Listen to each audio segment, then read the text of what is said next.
Media düşmənin əlindədir. İstədiyi oyunu oynaya bilir.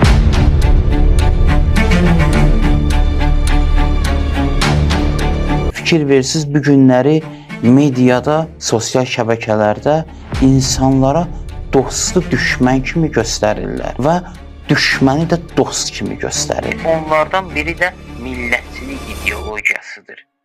Millətçilik ideologiyası Quran ayələrinə, ilahi ideologiyaya qarşı ideologiyadır. Bu günləri media bunu təbliğ eləyir. İslam ümmətinin bir-birinin qarşısında qərar verirlər. Yanlış düşüncədir, yanlış ideyadır. Quranla yaşayan cəmiyyət, müsəlman cəmiyyət gərək Qurandan xəbərdar olsun.